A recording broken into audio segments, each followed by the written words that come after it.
Hi mga guys! So mga guys,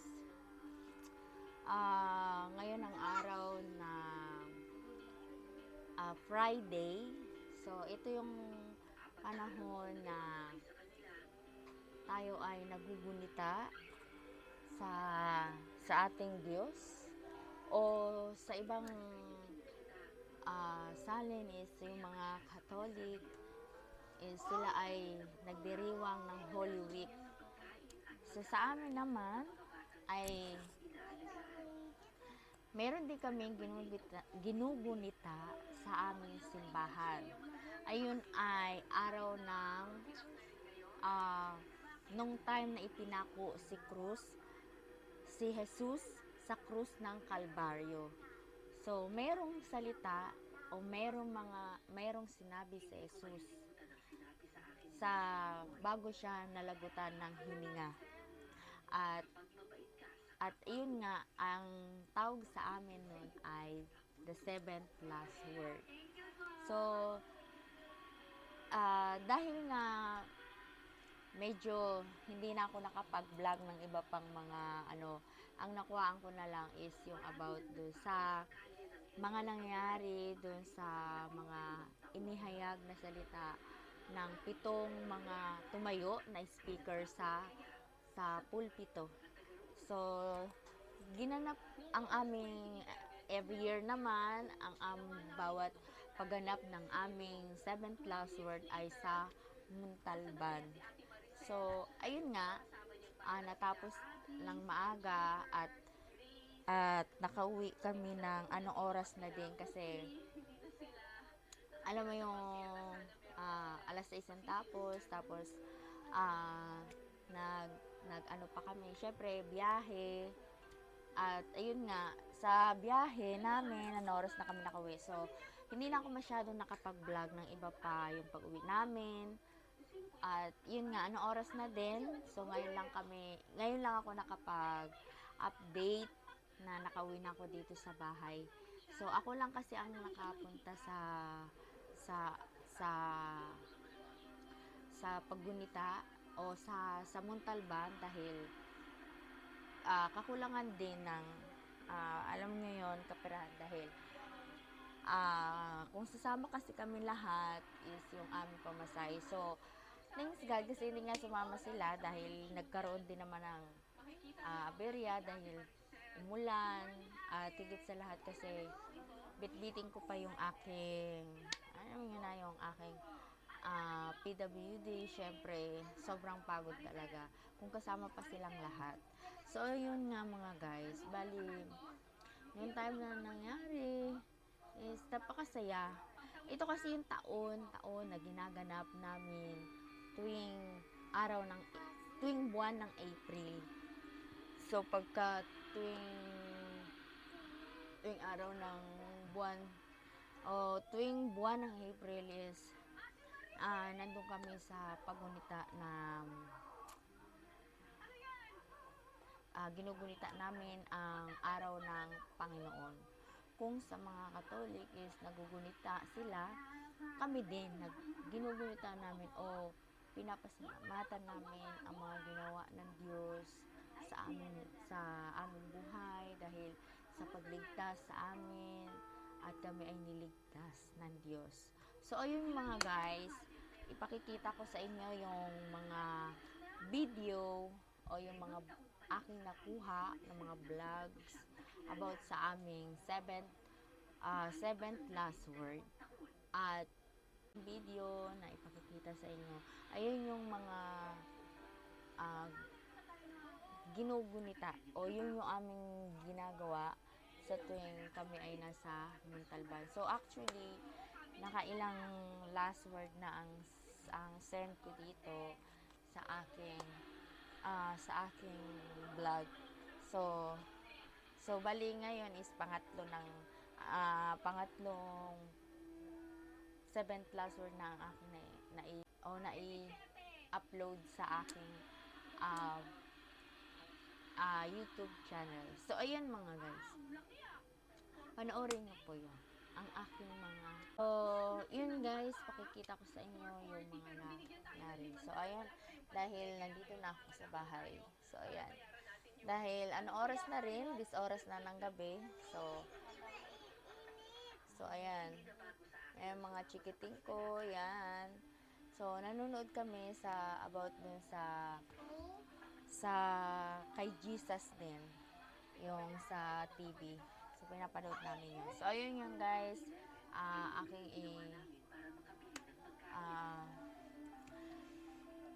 so, ayun. Panoorin nyo po mga guys ang aking vlog. Ito po ating mga kapatid sa Panginoon. Tayo po ay yumuko at manalangin para sa ating pag-umpisa. Panginoong Jesucristo, buhay, banal, at makapangyarihan sa lahat. Panginoon, napakabuti mo sapagkat kami iyong pinagtipon-tipon sa araw na ito. Na Panginoon, pinagpala niyo kami na sa kabila ng mga sakuna, sa kabila ng ulan, sa kabila ng aming naranasan, nagpapatuloy pa rin kami sa pagsunod sa iyo. Panginoon, gamitin niyo po na ang aking buhay, Lord. Nanaway hindi po ang aking panlabas na anyo ang makita ng tao, kundi ito po'y makita, Panginoon, bilang instrumento na may pahayag ang inyong banal na salita. We wish for your anointing and your presence in the middle of us, Panginoon. At naway, sa lahat nawa ng mga tagapakinig, Panginoon, kayo po magbigay sa kanila, Lord, ng focused eyes and ears, Panginoon, na kami po ay makikinig ng inyong banal na salita. Lord, maraming salamat sa lahat. Ito lamang aming samo at dalangin sa pangalan mo, Panginoong Jesus. Amen. Mga kapatid ko sa Panginoon, bago pa man malugutan si Kristo sa krus ng Kalbaryo, ay meron siyang pitong huling salita bago siya malugutan ng ito.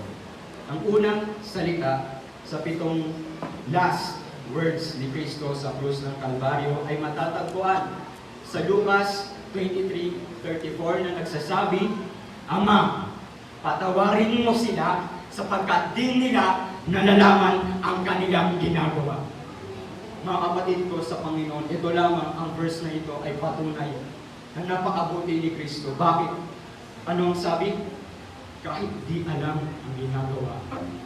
Kahit na mismo ang tao hindi alam ang ginagawa, handa pa rin si Kristo na magpatawad sa atin. Grabe ang pinakitang pagmamahal ng Diyos. Na grabe ang habag mismo na po tayo. Mismo na ang tao ang nagpahirap kay Kristo, ngunit pinatawad pa rin. Ikaw, kaya mo ba? Kaya mo ba ang ginawa ni Kristo na magpatawad sa mga taong nagkasala sa iyo? Baka hindi. Dahil, mga kapatid, si Kristo nagawa yun. At nawa pakanaisin natin sa ating sarili na masunod rin natin ang ginawa ni Kristo. Ano naman ang nais ni Kristo sa versikulo na ito? Mga kapatid sa Panginoon, sa pitong huling salita ni Kristo sa krus ng Kalbaryo, meron siyang nais na may pahatid. At sa unang salita ni Kristo, nais niya na may pahatid na forgiveness. Sa ating sarili ba? Na kaya na ba natin magpatawad sa mga taong nagkakasala sa atin? Mga kapatid ko sa Panginoon, meron lamang pakanaisin si Kristo sa bawat isa sa ating lahat. At yun ay tayo ang magpapatawad sa mga taong nagkakasala sa atin. Sa mga taong gumagawa ng kasalanan na kahit di nila nalalaman, tayo pa rin ang magpatawad sa kanila. Ngunit ito ang ninanais ni Kristo. Bakit? Siya na nag-alay ng kanyang buhay. Mga kapatid sa Panginoon, ano pa ba ang ating nagawa? Ano po ba ang ating nagawa? Nakalooban ni Kristo. Maaring madami na. Maaring meron na tayong ginawang kabutihan para sa Diyos. Ngunit iyon ba? Sapat na. Mga kapatid sa Panginoon, sinasabi sa Efeso 4:32, magpatawad kayo gaya ng pagpapatawad sa inyo ng Diyos dahil kay Kristo. Anong sabi? Dahil kay Kristo. Dahil kay Kristo tayo'y pinatawad. At mga kapatid, nais rin ni Kristo na tayo mismo magpatawad sa ating mga kapatid. Hallelujah. Mga kapatid ko sa Panginoon, dinanais ni Kristo na ang pagpapatawad sa ating sarili ay hindi lamang sa ating pansariling buhay lamang. Bakit? Hindi lamang ito benepisyo para sa taong pinatawad natin. Ngunit ito rin ay benepisyo sa ating sarili. Paano? Dahil napalaya na tayo sa guilt na ito. Napalaya na tayo sa ating pakiramdam na parang mayroong bigat sa ating puso na hindi natin mapatawad itong taong ito. Ngunit, anong nais ni Kristo? Magpatawad ka. Patawarin mo. Ako na ang bahala. Kaya napakabuti ng ginawa ni Kristo, mga kapatid, sa Panginoon. Kasi kanyang sinabi na ialay niya na lamang sa atin. Ialay niya na lamang sa kanyang buhay ang lahat ng ating mga naramdaman at siya na ang bahala. Amen. Mga kapatid, ninanais ko, I encourage each and every one of us na although pinatawad na tayo ni Kristo, ano pa ba ang nais natin gawin sa ating buhay? Bakit? Or ano? Ano pa ba ang nais natin sa ating buhay na ating masunod para kay Kristo? Yun ay pagpapatawad. Mga kapatid ko sa Panginoon, sama-sama na nga lang tayo dito sa simbahan. Ngunit bakit tayo pa mismo nagkakagalitan sa isa't isa?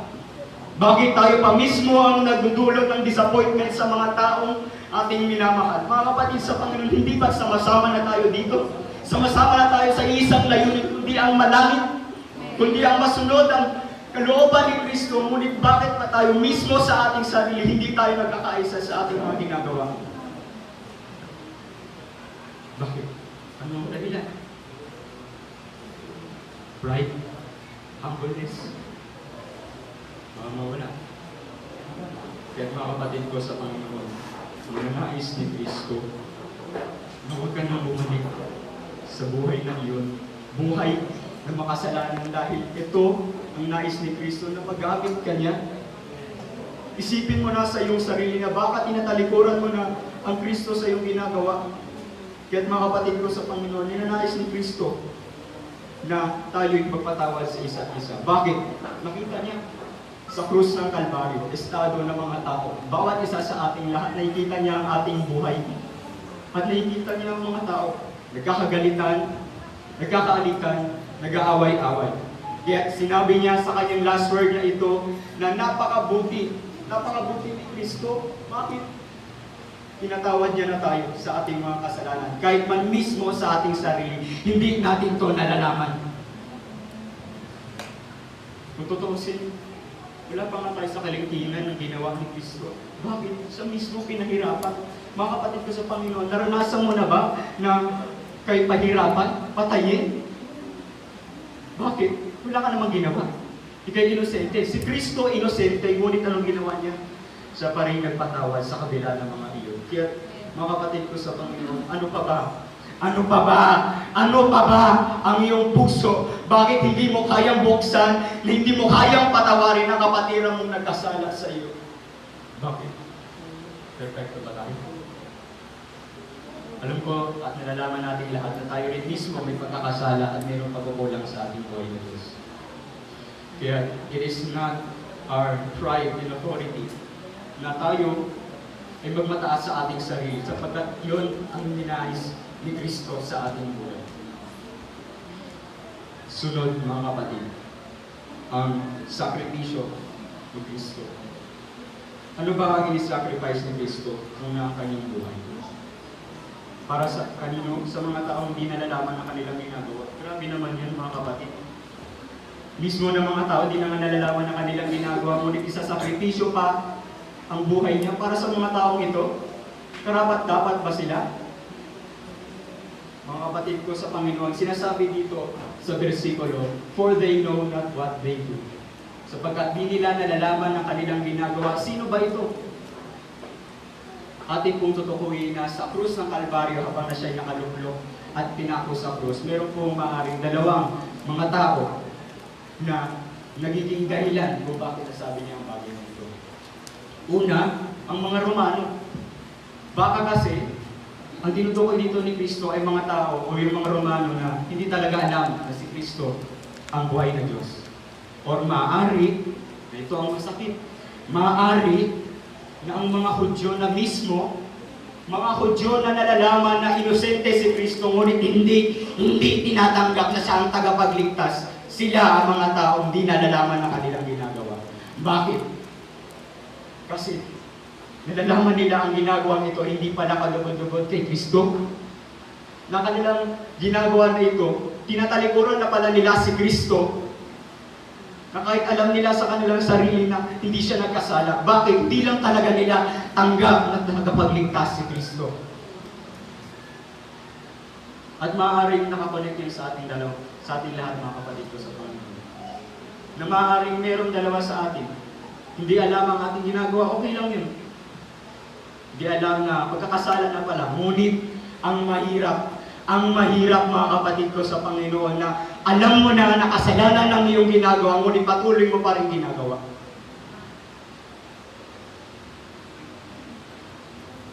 Hallelujah.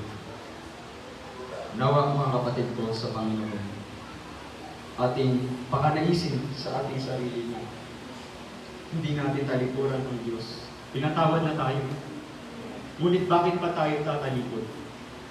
Mga kapatid, binigay na ni Kristo. Ibinigay na ni Kristo ang lahat ng bagay na kaya niyang ibigay. Ngunit bakit ang tao hindi pa rin bukas para sa paglilingkod sa Diyos? Bakit? Bakit pa ba? Bakit ka pa ba nag-hesitate sa iyong buhay na isunod mo ang iyong buhay para kay Kristo? Binigay niya na ang lahat. Na sinabi sa Hebreo 6:6, ang sinuman na tumatalikod kay Kristo ay muli siyang pinapako sa krus ng Kalbaryo at muling inilalantad sa kahihiyan. Ano ang sinasabi dito, mga kapatid? Imposible po. Imposible po sa tagal-tagal mo na sa simbahan, sa tagal-tagal mo na nakikinig ng mga salita ng Diyos, hindi mo pa rin maunawaan na ang iyong ginagawa hindi na pala kaluguran sa ating buhay na Diyos. Ngunit napakabuti ni God. Bakit?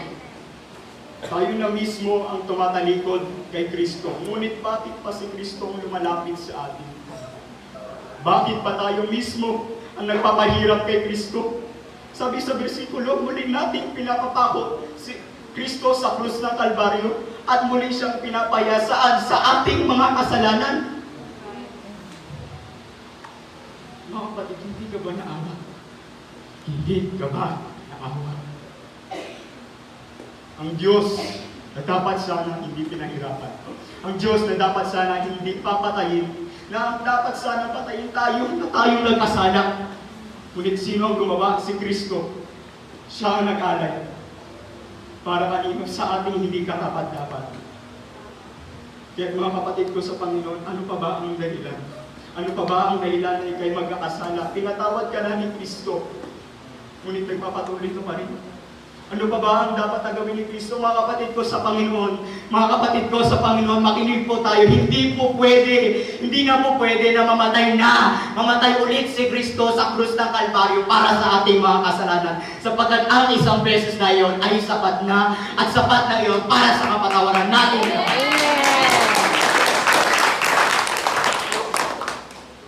Kaya mga kapatid ko sa Panginoon, grabe ang labag ni Kristo. Hindi ba tayo naawa? Hindi ba tayo naawa na ang Diyos ating pinapahirap? Ang Diyos ay ating pinapahirapan. Mga kapatid, kung nakikita mo sa iyong sarili, ikaw rin ay guilty sa iyong mga kasalanan, okay lang yan. Okay lang yan. Lahat naman tayo nagkasala kay Kristo. Ngunit iyong naisip, iyong alalahanin mga kapatid ko sa Panginoon. Mahal ka ni Kristo. Amen. Mahal ka ni Kristo.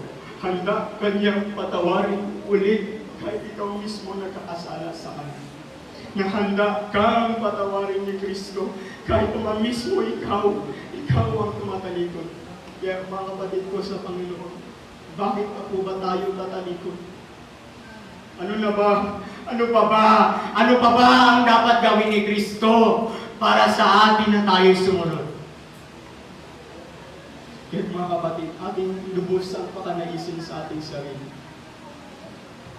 Dahil grabe magmahal si Kristo. Grabe magmahal si Kristo. Pinatawad ka na niya. At kanya na lamang hinihintay ang iyong buhay na ikay lumapit. lumapit at bumalik sa kanyang kalooban. Mga kapatid, kung naranasan mo sa iyong sarili na baka tinatalikuran mo na ang Diyos, okay lang yan. Okay lang yan. Dahil handa ang Diyos na makakinig at magtuto sa iyong mga ginagawa. Na handa ang Diyos na lumapit at handa ang Diyos na yakapin kang muli. Kaya mga kapatid ko sa Panginoon, sinasabi sa Luke 23, verse 34, Ama, patawarin mo sila, sapagkat di nila nalalaman ang kanilang ginagawa. At yun ang salita.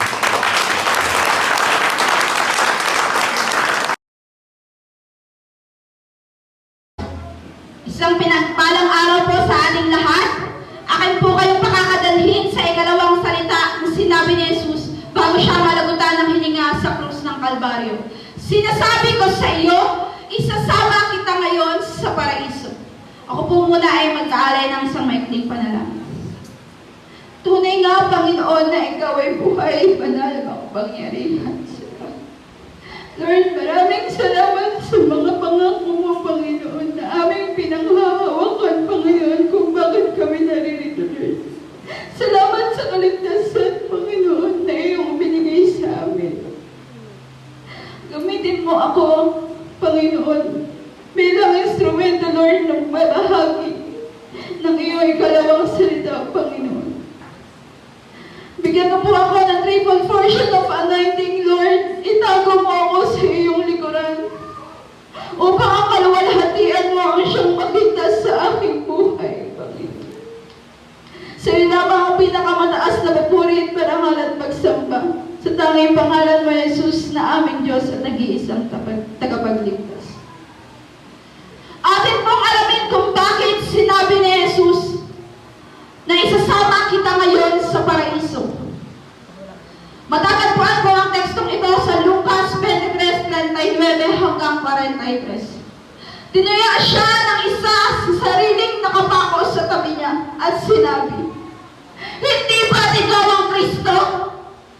Iligtas mo ang iyong sarili, pati na rin kami." Ngunit pinagsabihan naman ito ng kanyang kasama, "Wala ka namang takot sa Diyos. Ikaw ay pinaparusahang din tulad niya. Marapat lamang na tayo parusahan ng ganito dahil sa ating mga ginawa. Ngunit ang taong ito ay walang ginawang masama." At sinabi, Jesus, alalahanin mo ako kapag naghahari ka na. Sumagot si Jesus, "Sinasabi ko sa iyo, isasama kita ngayon sa paraiso." Grabe ang pag-ibig ng ating Panginoon. Nagawa niya ipangako sa isang makasalanan ang paraiso. Bakit nga ba niya ito sinabi? Sa versikulo ito, makikita natin na merong dalawang klase ng tao ang meron sa mundo. Isang unbeliever at believer.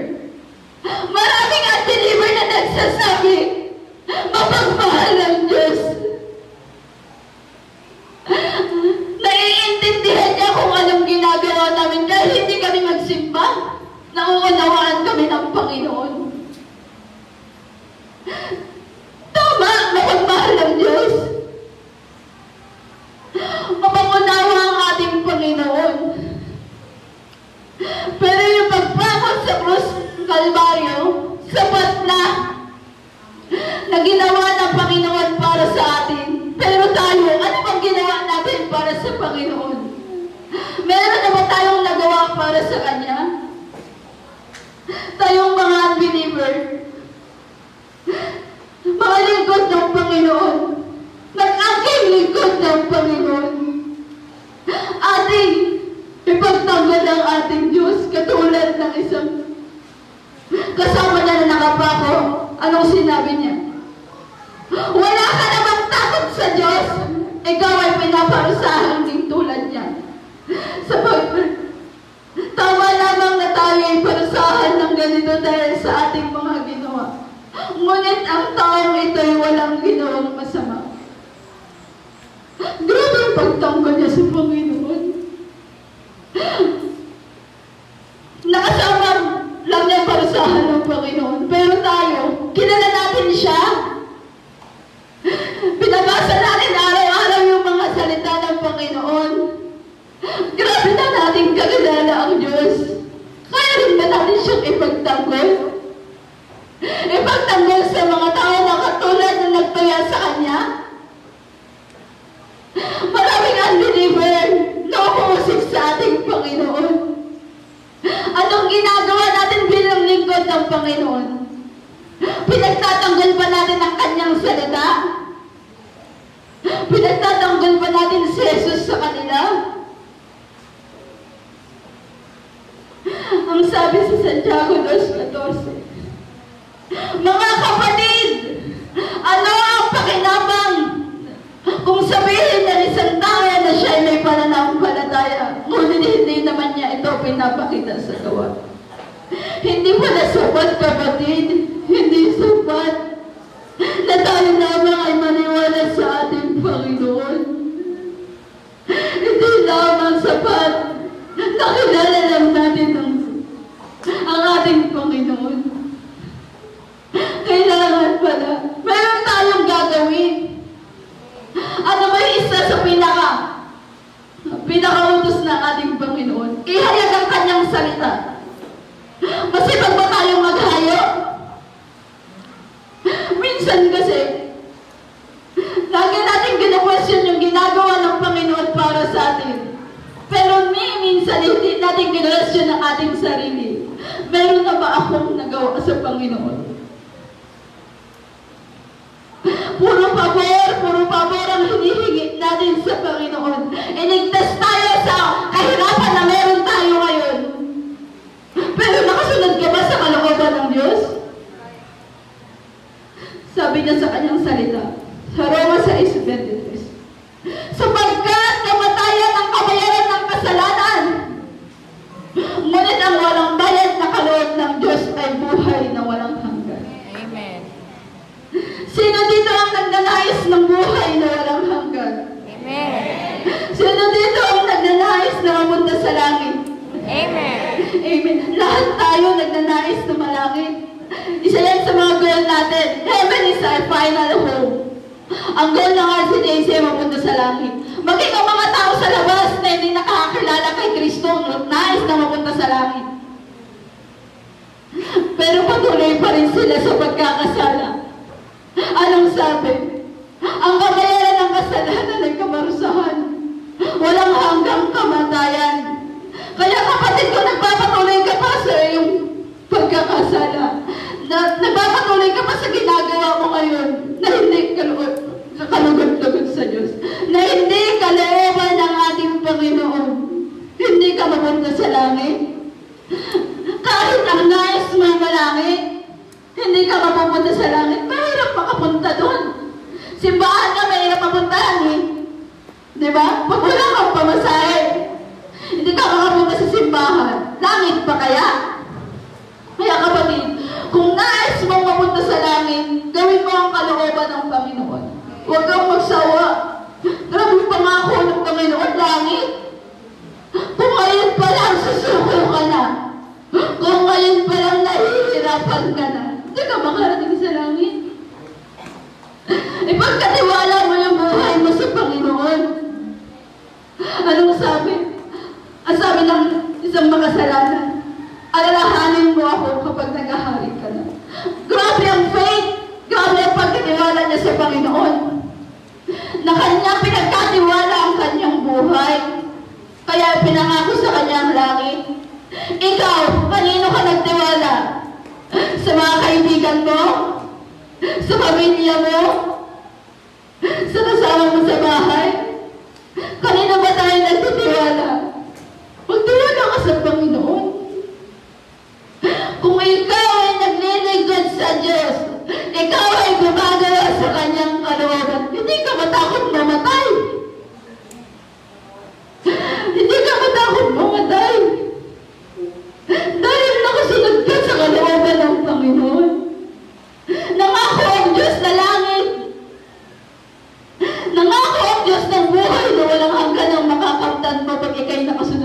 kanyang kalooban. Ano sabi ni Jesus sa kanyang salita? Sa Pahayag 21:4, tignan ninyo ang tahanan ng Diyos ay nasa piling ng mga tao. Maninirahan siya ang kasama nila at sila'y magiging bayan niya. Diyos mismo ang makakapiling nila at siya ang magiging Diyos nila. At papahirin niya ang bawat mga luha sa kanilang mga mata. Wala na ang kamatayan, dalamhati, pagtatalis at paghihirap sapagkat lumipas na ang dating mga bagay. Sa paglilingkod natin sa Panginoon, nakakaranas tayo ng matinding pagsubok. Natural lang, naglilingkod ka. Nakakaranas tayo ng maraming problema, pag-umusig, mga hindi magagandang salita na naririnig natin sa mga tao sa labas. Pero, nandito pa rin tayo, nakatayo. Handa natin ipaglaban ang salita ng Diyos sa kanila. Dahil, kung nais mo makawala sa kahirapan, kung nais mo makawala sa kalagayan mo ngayon, huwag kang hihinto. Kasi kapag huminto ka, hindi ka makarating. Kapag napagod ka, hindi mo siya makasama. Alam ko lahat tayo dito nagnanais na makasama ang ating Panginoon. Lahat tayo dito nais makita ang ating Panginoon. Kaya nga tayo nagsusumikap na maglingkod. Kaya nga tayo nagsusumikap sa ating mga ginagawa. Dahil nais natin na makasama ang ating Panginoon. Kapatid, kung sa paglilingkod mo ngayon ay patumpik-tumpik ka pa, hindi mo maranasan ang langit at paraisong pinangako ng ating Panginoon. Kung ngayon pa lang nababagod ka na, huwag mo na kasamin na makarating sa langit. Alam natin, kapatid, hindi aksidente na narito ka ngayon. Hindi aksidente na naririnig mo ang salita ng ating Panginoon. Dahil naisipaunawa ng Diyos, kapatid, hindi sapat na tayo'y manampalataya lamang. Hindi sapat na tayo'y maniwala lamang. Meron tayong gagawin. May gagawin tayo para sa Diyos. Atin pong ihayag ang salita ng ating Panginoon hanggang sa katapusan ng ating buhay. Ito po ang ikalawang salita na sinabi ni Jesus. Isasama kita ngayon sa paraiso.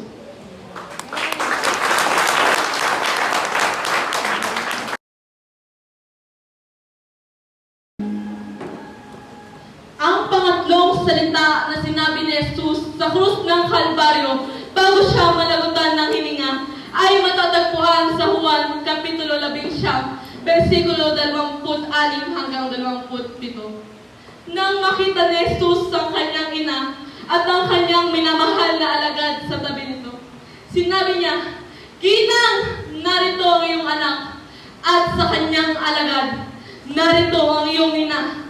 Mula noon ay kasama na ang pinatira sa bahay ng alagad ang ina ni Jesus. Tayo po'y panandaliang manalangin. Dakila ka Diyos na agad makapangyarihan. Maraming salamat po sa pagkakataon na ito na ibinigay mo sa amin upang aming pagbulay-bulayan ang iyong mga huling salita sa krus ng Kalbaryo.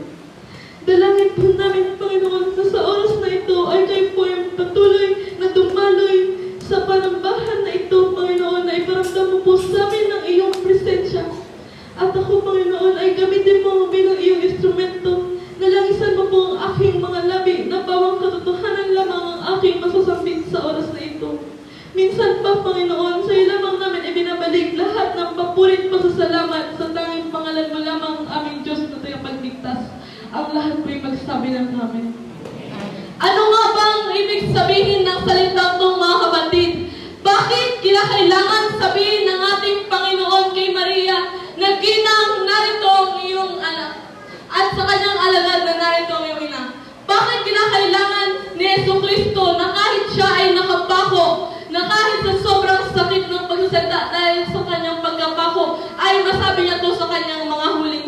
salita. Dito po sa RCJC mga kapatid, alam po natin na si Maria ay tao lamang. Tinuturo po sa atin na si Maria ay isang instrumento ng Diyos na ginamit upang magdalang tao kay Jesucristo. Dahil meron pong propesiya na kinakailangan na may dadanak na banal na dugo upang maligtas ang sanlibutan. At si Maria po ang ginamit ng ating Panginoon upang magkaroon ng katawang tao si Jesucristo. Kaya po mga kapatid, tayo po ay isa pong malaking katanungan para sa ibang mga tao na naniniwala na Diyos si Maria. Dahil kahit sa Biblia po, ay si Maria ay nagpuri sa ating Panginoon. Sabi niya po sa Lucas Kapitulo 1, versikulo 47 hanggang 51, ang lahat ng tao ay tatawagin akong pinagpala dahil sa mga dakilang bagay na ginawa sa akin ng makapangyarihan. Si Maria nga nagpuri sa ating Panginoon. Bakit yung mga tao naniwala na Diyos si Maria? Meron bang Diyos na mapupuri sa kapwa niya Diyos? Siya na nga sa sarili niya ay Diyos siya?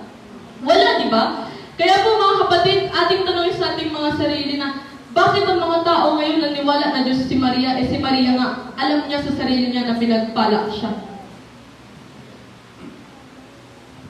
Mga kapatid, kung Diyos po si Maria, di sana siya na lang po ang nagpapako sa krus. Sana, mga kapatid, kung Diyos si Maria, hindi niya hinayaan si Jesucristo na mapako sa krus at mapahirapan. Kasi anak niya yun eh. Masakit bilang isang magulang na makita mo ang anak mo na nahihirapan. Sa mga magulang dito, makita lamang nyo ang inyong mga anak na madapa. Di ba tatakbo kayo para tulungan yung anak nyo? Ako po mga kapatid, bilang isang anak, makita lamang ako ng magulang ko na nahihirapan sa pag-aaral, napapagod. Pero lalapit sila sa akin mga kapatid at sasabihan nila ako na magpahinga. Kasi wala pong magulang ang may gusto na makita ang anak nila na nahihirapan. At grabe po mga kapatid yung naramdaman ni Maria ng kasakitan noong oras na makita niya si Jesucristo na nakapako. Sinabi mga kapatid sa Biblia na parang isang patalim na tatarak sa puso ni Maria. Kasi, grabe po mga kapatid, yung makita mo yung anak mo nakapako sa krus dahil sa bagay na ginawa ng mga tao. Kaya po mga kapatid, sa oras na yun, alam po ni Jesucristo na gano'n yung naranasan ni Maria. Kaya anong ginawa niya? Kahit gaano kasakit sa bawat salita na nakapako siya sa krus, ay sinabi niya kay Maria, Ginang, narito ang iyong anak. At sinabi niya po kay Juan na narito ang iyong ina. Bakit? Anong ibig sabihin na bakit yun sinabi ng ating Panginoon?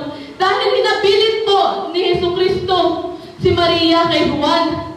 Si Juan po, mga kapatid, ay isa sa 12 alagad ng ating Panginoon na nakasaksi ng pagministeryo at magpapahayag ng kalooban ng Diyos dito sa lupa.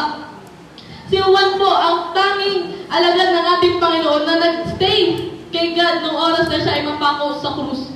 Kaya alam po ng Diyos ni Jesucristo na si Juan ay mapagkakatiwalaan at tapat po siya. Kaya sa kanya po ay nabilin si Maria. Paano natin i-relate sa ating mga buhay? Tayo po mga kapatid dito sa palambahan ng RCJC. Dito po tayo sa loob ng RCJC dahil dito po tayo itinalaga ng ating Panginoon. Ang bawat isa po sa atin dito ay pinili ng Diyos at pinagbuklod-buklod para maglingkod sa Kanya. Dito po mga kapatid sa RCJC ay isa po tayong spiritual family. Kaya dapat tayo yung nagtutulungan. Dapat tayo yung nagpapalakasan. Hindi yung kapag meron sa atin na magsisita lang tayo ng ating mga kapwa-kapatiran, magagalit na tayo, magkakaroon tayo ng sama ng loob. May mga point na gano'n, di ba, sa ating paglilingkod? Merong times na tayo, may inis tayo sa ating kapatiran. So, ay, lagi na lang ako yung nakikita ni sister, lagi na lang ako yung nakikita ni brother. Pero mga kapatid, ayun po yung paraan ng ating Panginoon upang mapabuti tayo. Tanggapin natin yung mga sinasabi nilang feedback sa atin. Kasi ito yung mga bagay na pwede natin gamitin para mapaunlad pa yung ating pananampalataya. Amen. Mga kapatid, kapag tayo po ay nahihirapan, maraming suliranin dumarating sa ating buhay. Na madaming pagsubok na hihina tayo. alalahanin mo. Hindi ka pabayaan ng Diyos na mag-isa. Hindi ka hayaan ng Diyos na harapin mo yung mga problema mo na nag-iisa. Meron tayong mga kapatiran dito sa loob ng panambahan na tutulong sa atin. Na dapat tayo nandito sa panambahan na nakaalam ng salita ng Diyos ang magtulungan at magmahalan. Kasi minsan mga kapatid, yung pamilya pa natin sa labas, sila pa yung mga taong pipigil sa atin sa paglilingkod ng Diyos, sa Diyos. Ngunit dito mga kapatid sa loob ng ICJC, ang ating mga kapatiran, sila yung nakakaalam ng mga struggles bilang isang Kristiyano. Praise God kung kasama mo ang iyong pamilya dito sa loob ng panambahan. Kaya po mga kapatid, dapat tayo po ang magtulungan dito sa loob ng panambahan. At hindi lang po mga kapatid sa salita na sasabihin mo, ay mahal ko si sister, mahal ko si brother, pero wala ka namang ginagawa. Pwede kasi yung mga kapatid yung sabihin mo na mahal ko si kapatiran. Pero asan yung paggawa mo, asan yung pagpapakita mo na mahal mo siya? Madaling sabihin mga kapatid, pero mahirap gawin. Minsan nga, mas natutulungan pa natin yung mga tao sa labas ng simbahan kaysa narito sa loob ng panambahan. Na tayo pa dito sa loob ng panambahan, yung hindi nagkakaisa. Mas pipiliin pa natin yung mga kaibigan o ating mga kilala sa labas kaysa yung mga tao dito sa loob ng panambahan. Mga kapatid, naniwala ako na lahat ng narito ay pinagbuklod-buklod ng Diyos upang magtulungan. Merong dahilan kung bakit ka nandito. At meron po, kaya po tayo nandito sa loob ng panambahan at kailangan po natin magkaisa at mag-unite. Dahil ang bawat isa po sa atin ang mag-guide sa ating sarili kung paano tayo lalakas spiritual. Dito po sa pangatlong salita na sinabi ng ating Panginoon. Sinabi niya po ito dahil ayaw niyang malihis si Maria sa paglilingkod sa ating Panginoon. Inalala ng Diyos na paano kaya ang mangyari kay Maria kapag wala na siya sa tabi niya. Kaya po ganun din sa ating mga kapatid. Inalala ng Diyos na mangyari sa ating buhay. Piruin mo yun, si Yesu Cristo ang nakapako. Pero siya ang malalam kung ano mangyari sa iyong buhay. Si Yesu Cristo yun, nandun na, malalagutan ng hininga. Pero ang inalala niya, dahil sa pagmamahal niya sa atin, ay kung ano ang mangyari sa ating mga pamumuhay dito. Tayo ba mga kapatid? Paano ba natin magawa ang parte natin? Kaya ba natin yung ginawa ni Yesu Cristo na kapag tayo na yung nasa oras na tayo na yung malalagutan ng hininga, iba pa rin yung aalalahanin mo?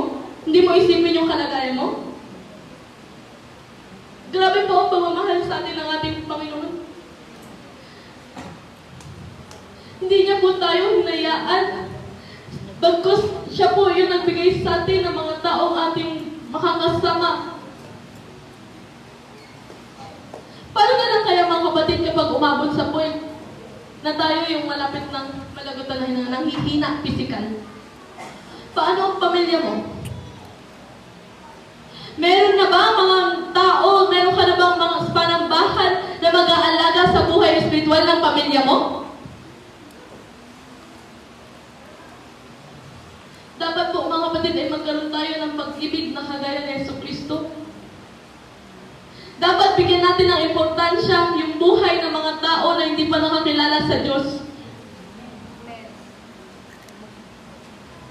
Napakabuti po ng ating Panginoon sa ating mga buhay dahil hindi niya tayo kailanman pinabayaan. At dapat po, itong mga ginagawa sa atin ng Panginoon ay atin din po ibabalik sa ating mga kapatiran. Dapat po ito ay binabalik natin sa mga tao dito sa mundo na nangangailangan sa ating Panginoon. We should also care for them as Jesus Christ cared for us. Tayo po mga kapatid dito sa panambahan ang siyang magtutulong-tulungan lamang. Tayo lamang yung magpe-pray sa bawat isa. Dahil alam natin yung struggle ng bilang isang Kristiyano. Alam natin kung ang pamumuhay ng isang tunay na Kristiyano. Kaya dapat tayo po dito sa loob ng panambahan ang magkaisa. Tanggalin po natin yung mga sama ng loob, yung mga pagkakaingit. Ipakita po natin yung pagmamahal natin sa ating mga kapatiran, sa mga tao dito sa mundo, gaya ng pagmamahal sa atin ng ating Panginoon.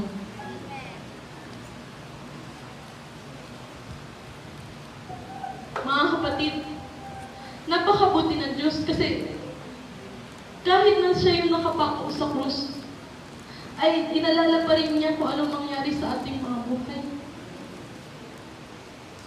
Na hindi niya tayo pababayaan. Napakaganda ng mensahe ng pangatlong salita ito. Hindi tayo pababayaan ng ating Panginoon na mag-isa. Hindi tayo pababayaan ng Panginoon na maligaw pa ng landas. Na kapag ibibigay ka ng Panginoon, itatalaga ka ng Panginoon sa isang panambahan na tunay. At kapag ikay nakapasok na sa totoong simbahan, ikaw ay pangangalagaan na dito.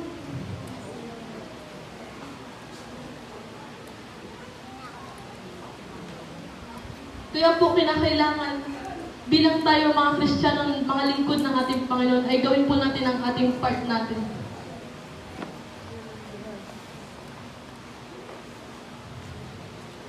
At ito po ang pangatlong huling salita na sinabi ni Kristo sa krus ng Kalbaryo, bago siya malagutan ng hininga. Ginang, narito ang iyong anak, at narito ang iyong ina. Pinagpalang hapon po sa ating lahat, mga kapatid ko sa Panginoon.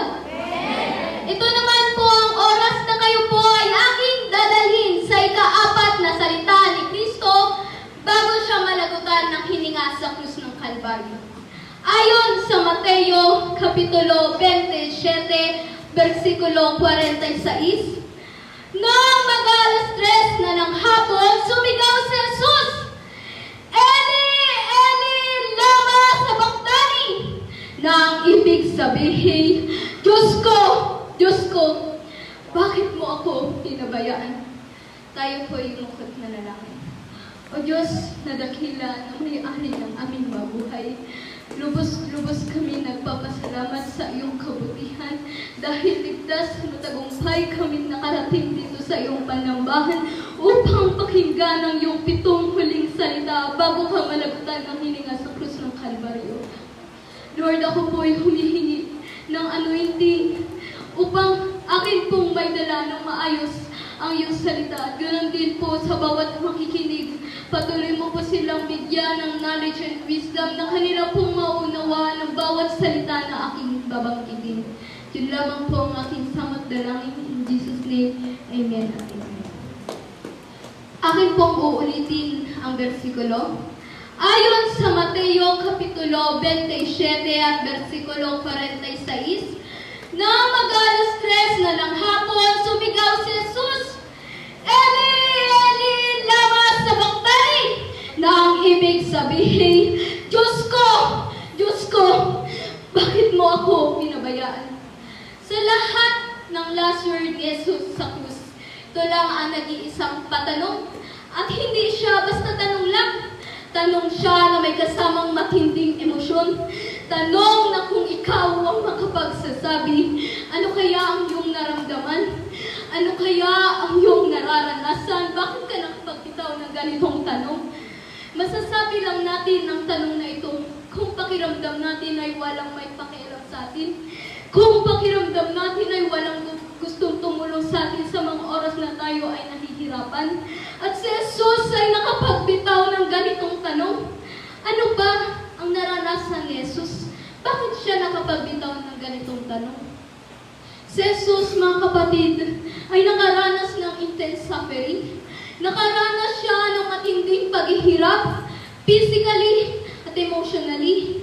Physically dahil binubugbog, sinasaktan, hinahampas, pinapalo, nilalatigo siya. At emotionally, dahil pinagsasalitaan siya ng masasakit na salita. Minumura siya, kinukutya siya, lahat ng way ng pananakit ay ginawa sa kanya. At lahat ng naranasan ni Jesus, wala sino man sa atin ang nakaranas nito. Diyos ko, bakit mo ako pinabayaan? Bakit kaya ito nasabi ni Jesus? Sapagkat nakaramdam nakaramdam si Jesus na siya ay pinabayaan at iniwan. Dahil nag-iisa lang siya at walang tumutulong sa kanya sa mga oras na nakapako siya sa krus ng Kalbaryo. At iniwan na siya ng kanyang mga disipulo. Kaya nakaramdam siya na iniwan, pinabayaan siya ng Diyos. Pero totoo bang pinabayaan ng Diyos si Jesus? Totoo bang pinabayaan ng Ama si Jesus? Kung sa secular, lahat ng tatay ay gagawin ang lahat para sa kanilang mga anak, kahit na ito ay mahirap kakayanin nila. At pinakamamahal na anak si Jesus, kasi nag-iisa lang siya eh. Kaya kahit kailan hindi titigil ang Ama na ingatan si Jesus. Pero ang tanong, totoo ba talagang pinabayaan ng Ama si Jesus? Oo mga kapatid. Pinabayaan ng Ama si Jesus. Pinabayaan ng Ama na maranasan ni Jesus yung mga sinapit niya. Pinabayaan siya na maghirap at mamatay sa krus ng Kalbaryo na dahil sa ating mga kasalanan. Ikaw na nakikinig sa kinauupuan mo ngayon.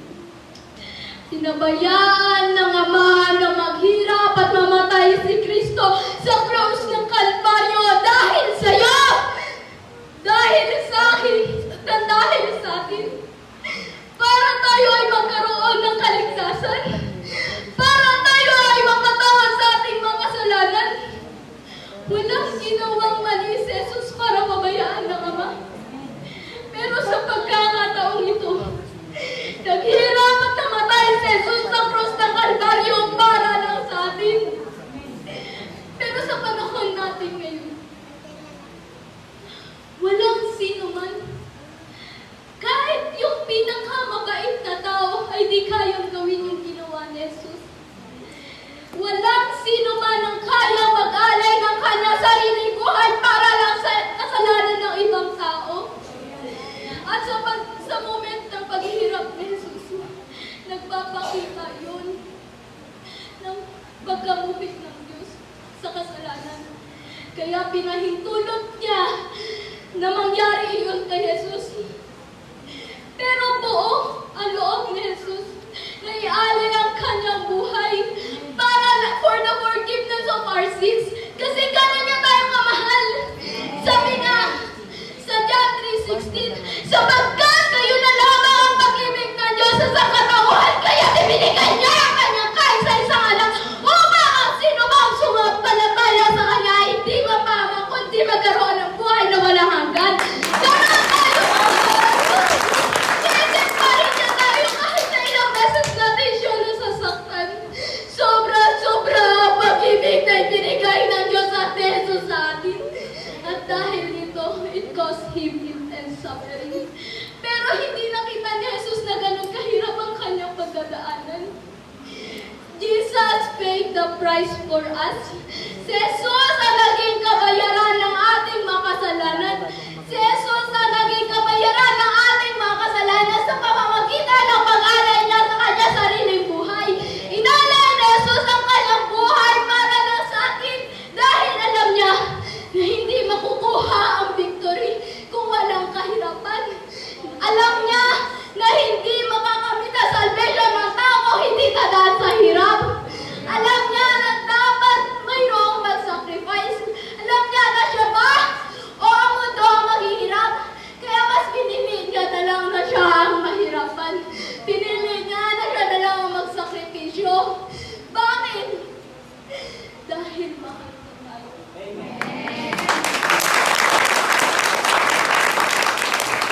Actually, pwede naman siya mag-back out. Pero hindi niya ginawa. Alam mo kung bakit?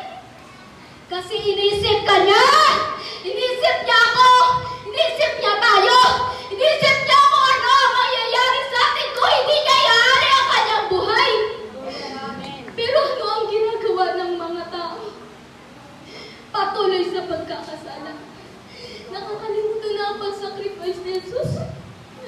Puro kayamanan, puro pagpapayaman. Nakakalimutan na ang gawain sa simbahan. Nawawala na ng time sa gawain ng Diyos. Mundo, nakapokus sa mga bagay dito sa mundo na hindi naman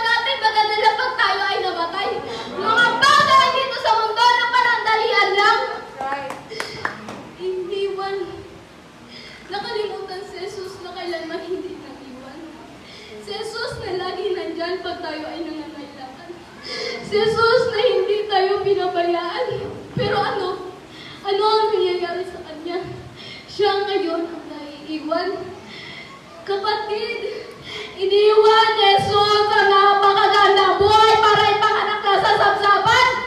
Iniwan ni Jesus ang napakagandang buhay para lang ipako sa krus na dahil sa ating kasalanan. Jesus died for us. Namatay si Jesus na dahil lang sa atin. At sa ginawa ni Jesus, ipinakita niya kung gaano niya tayo inibig. Pinabayaan siya ng Ama na maghirap at mamatay sa krus ng Kalbaryo para tayo ay magkaroon ng kaligtasan.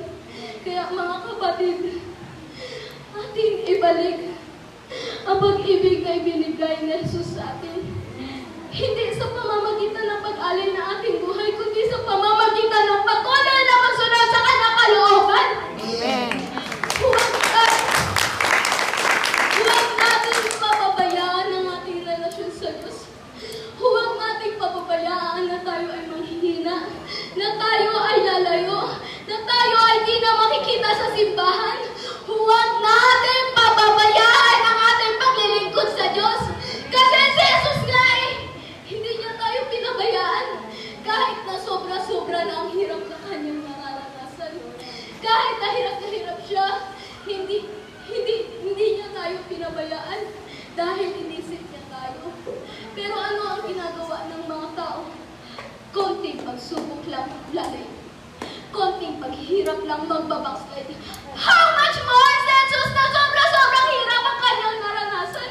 Hindi niya nga nagawang magsabi na, ayoko na! Tumigil na kayo! Nasasaktan na ako! Hindi niya nga nagawang magreklamo na, bakit ako ang mag-aalay? Bakit ako ang kailangan mahirapan? Bakit kailangan ako ang magsakripisyo? Hindi naman ako ang nagkasala! Bakit hindi nagawa ni Jesus na magreklamo kahit na hirap na siya?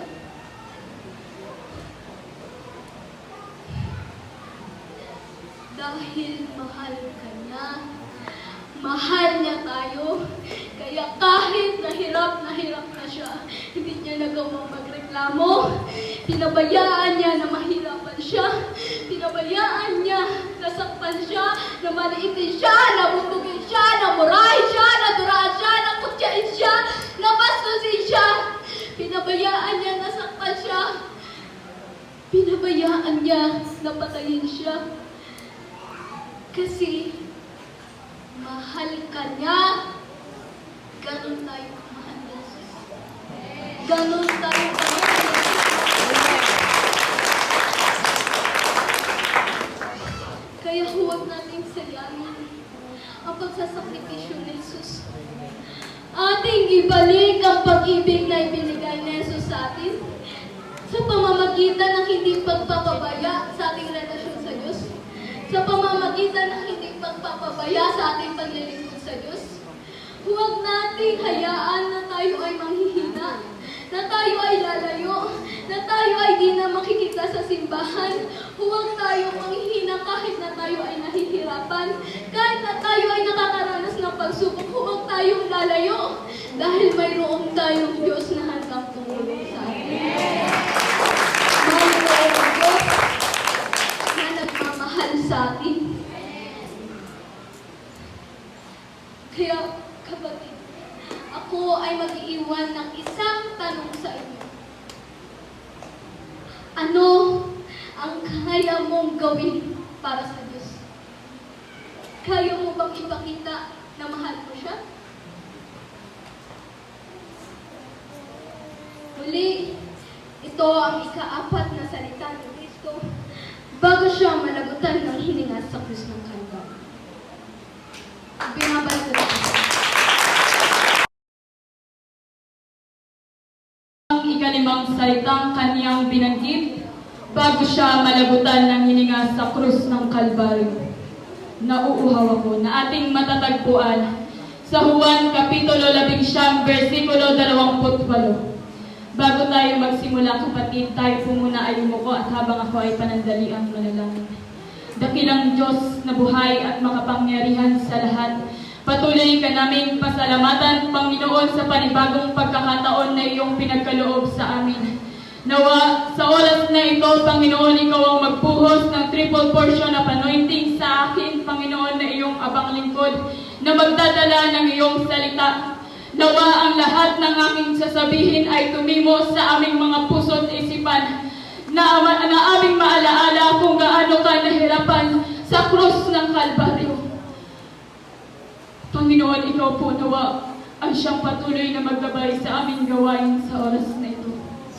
Ikaw lamang po ang aming dadakilain at sasambahin sa tanging pangalan mo, aming Panginoong Hesukristo, ang lahat ng anak ng Diyos ay magsabi ng amin. Ang ikalimang salitang kanyang binanggit bago siya malagutan ng hininga sa krus ng Kalbaryo. Nauuhaw ako. Na ating matatagpuan sa Juan, Kapitulo 11, versikulo 28. May dalawang uri ng kauhawan ang naramdaman ng ating Panginoong Hesukristo noong siya'y pinapako sa krus ng Kalbaryo. Ito ay pisikal na kauhawan at espiritual na kauhawan. At bago tayo dumako sa ating gawain, atin munang alamin, mga kapatid, kung ano bang kahulugan ng pisikal na kauhawan na naramdaman ng ating Panginoong Hesukristo bago siya malagutan ng hininga sa krus ng Kalbaryo. Ang ating Panginoong Hesukristo ay nakaramdam ng matinding pagkauhaw dahil sa kanyang mga dinanas noong siya'y pinapako sa krus ng Kalbaryo. Pagod, pawis at dugo ang kanyang naramdaman. Pawis, pagod at dugo ang kanyang ibinuhos sa krus ng Kalbaryo. Sa gitna ng matinding init. At sa mga puntong ito, kapatid, labis na naubusan ng ating Panginoon ng tubig sa kanyang katawan. Ito ay sanhi ng pagbagsak ng kanyang dugo sa krus ng Kalbaryo, kaya't nauhaw ang ating Panginoon habang siya'y pinapako sa krus ng Kalbaryo. Ang nais ipakita dito, kapatid, ninais ng ating Panginoon na gamutin ang kanyang mga sugat sa katawan, na panumpaligin ang lakas na nawala sa kanya habang siya ay pinapahirapan sa krus ng Kalbaryo, dahil meron pang mga salita ang nais pang sabihin ng Panginoon sa mga tao noong panahon na siya ay pinapahirapan sa krus ng Kalbaryo. At yun ang naramdaman ni Jesus. Siya ay nauhaw sa pisikal na aspeto. Siya ay nauhaw sa pisikal na tubig. Dahil sa kanyang mga dinanas noong siya'y pinapako sa krus ng Kalbaryo. Habang siya'y binabayubay sa krus ng Kalbaryo, sobra-sobra ang naramdaman ng ating Panginoon. Sobra-sobra ang paghihirap na kanyang naranasan. Kaya natural lamang na maramdaman niya ang pagkauhaw pisikal. At kung tayo, kapatid, tayo nga lang na maglakad papuntang palengke, makaramdam na tayo ng uhaw, makaramdam na tayo ng pagkapagod, maramdaman na natin na tayo ay pagpawisan, at kapag tayo ay humingi sa ating mga kilala na tubig, kung tayo ay hindi bigyan, ano kaya ang maramdaman natin, mga kapatid?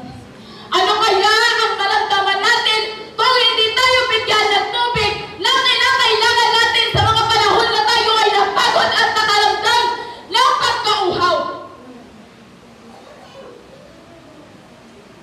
Masatisfy ba ang ating mga buhay? Makainom ba tayo ng tubig kung bigyan tayo, kung hindi tayo bigyan ng tubig?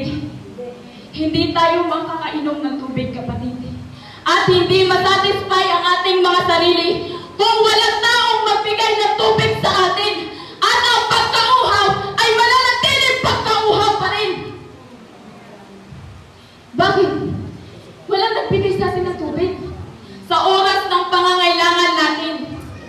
Walang nagbigay sa atin ng tubig na kinakailangan natin noong panahon na yun. At ganun ang naramdaman ng ating Panginoong Hesukristo.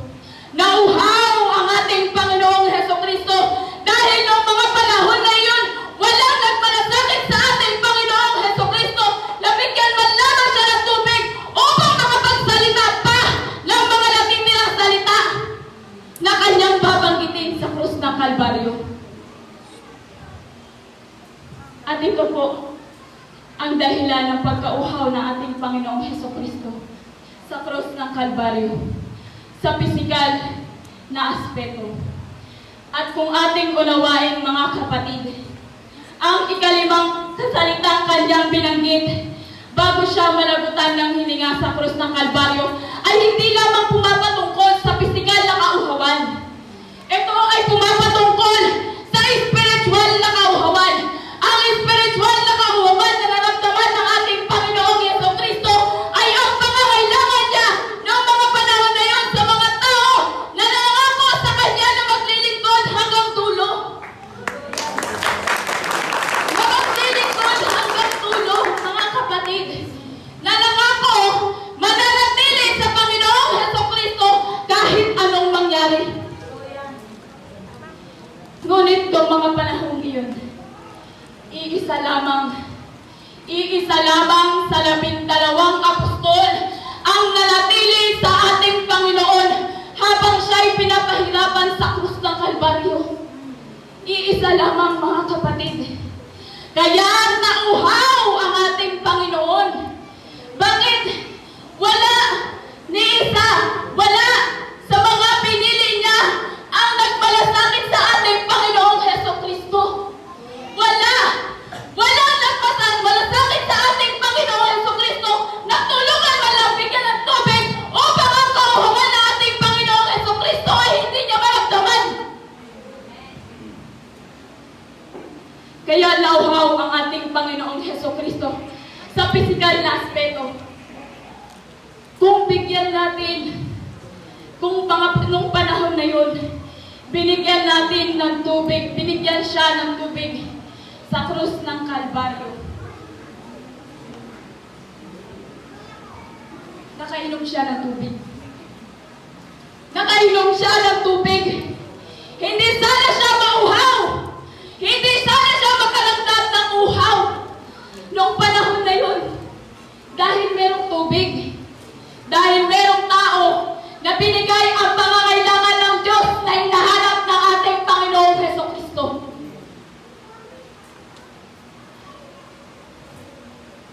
At kung ating iugnay sa ating panahon ngayon, mga kapatid, sa panahon ngayon, maraming nagsasabi na sumasampalataya sila sa ating Panginoon. Ngunit, maraming nangako na kahit anong mangyari, maglilingkod pa rin ako. Kahit anong pagsubok ang dumating sa buhay ko, maglilingkod pa rin ako. Pero, kapag dumating na ang mga pagsubok, kapag sila ay dumaranas na ng iba't ibang mga pagsubok, nakakalimutan na nila ang mga pangakong ito na sinabi nila sa ating Panginoong Hesukristo. Nawawala na sa kanila ang mga sinabi nila sa ating Panginoong Hesukristo. At kung minsan ang tungkol ng tao sa kanilang mga pagsubok na dinaranas, sa Panginoon pa, sa ating Panginoong Hesukristo pa, sinisisi ang lahat. Na bakit ko naramdaman to? Bakit ko naranasan to? Naglilingkod naman ako sa Panginoon. Bakit ako ba nakakaranas ng maraming pagsubok? Hindi naunawaan na kapag nakipag-isa na sa ating Panginoong Hesukristo, marami ng pagsubok ang darating sa ating mga buhay. Dahil diyan susubukin ang ating pananampalataya para sa ating Panginoon.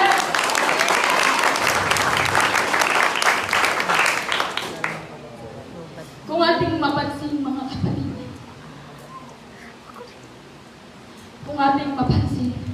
wala na ang dati nating mga kapatiran na grabe kainit sa paglilingkod sa ating Panginoon.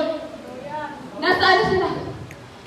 Sila pa ang unang nag-backslide noong dumating ang isang pagsubok sa kanilang mga buhay. Sila pa ang unang hindi nakita sa simbahan dahil lamang sa mga pagsubok. Bakit? Naunawaan na sana nila na ang mga pagsubok na yan ay sumusubok lamang sa ating pananampalataya sa ating Panginoon. naunawaan ng tao. Ang punto dito, mga kapatid, nauhaw si Jesus sa pangangailangan sa mga tao. Nauhaw si Jesus sa ating presensya. Kaya nakaramdam ang ating Panginoon ng pagkauhaw.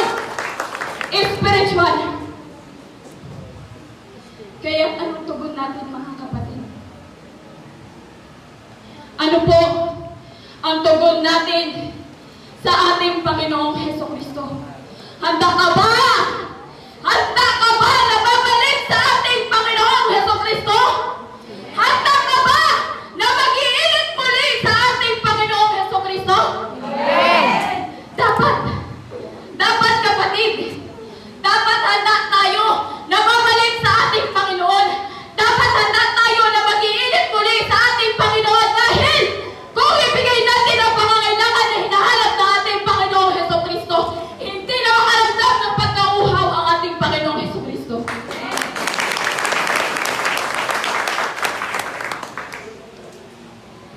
Kung tayo ay tunay at tapat na Kristiyano, kung tayo ay tunay na naglilingkod sa ating Panginoon, huwag na nating hayaan na ang mga pangako natin sa ating Panginoon ay makasira sa relasyon natin sa Kanya. Huwag na nating hayaan na ang mga salitang ito ay makasira sa relasyon natin sa ating Panginoon. Dahil mga kapatid, marami na ang babala sa ating Panginoong Hesukristo na nalalapit na ang Kanyang pagbabalik at alam natin na sa Kanyang pagbabalik ay hindi na siya Diyos ng puno ng habag. Hindi na dapat tayo tumalikod pa sa ating Panginoong Hesukristo. Hindi na dapat tayo tumalikod pa sa ating Panginoong Hesukristo. Dahil lamang sa mga pagsubok, dahil lamang sa mga tao, dahil lamang hindi nakabayan ni kapatiran, hindi na nakita sa simbahan, hindi dapat tayo magpatalo doon, mga kapatid. Bakit? Nalalapit na ang pagbabalik ng ating Panginoon. At alam natin sa pagbabalik niya ay hindi na siya Diyos na puno ng habag. Hindi na dapat tayo tumalikod pa dahil lamang sa mga pagsubok. Hindi na dapat tayo pa tumalikod dahil lamang sa kapatiran na hindi tayo nakabayan. Dahil alam na natin, mga kapatid, na noong tayo ay nakipag-isa sa ating Panginoong Hesukristo, alam na natin na may mga pagsubok na darating sa ating mga buhay. Once na tayo ay nakipag-isa, kaya ang Panginoon.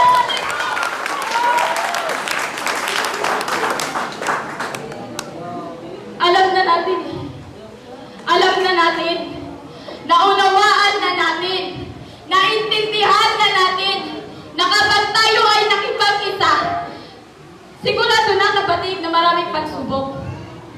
Tanggapin na natin na marami tayong kakaharapin na mga pagsubok. Kaya hindi na tayo dapat tumalikod pa. Kasi kapag tayo ay tumalikod pa sa panahon na ito, kung babalik ang ating Panginoon, sayang ang pagpapagal natin para sa Kanya. Dahil sinabi sa unang Korinto, chapter 15, verse 58, kaya nga, mga minamahal kong kapatid, magpakatatag kayo at magmatinag. Maging masipag kayong palagi sa paglilingkod sa Panginoon. Dahil alam ninyo, hindi masasayang ang inyong pagpapagal para sa Kanya. Walang masasayang kapatid kapag tayo ay naglingkod sa ating Panginoon. Walang masasayang na effort sa Panginoon. Walang masasayang na pagpapagal para sa ating Diyos. Bakit? Sinabi sa Mateo, chapter 24, verse 13, na ang mananatiling tapat hanggang wakas ay siyang maliligtas.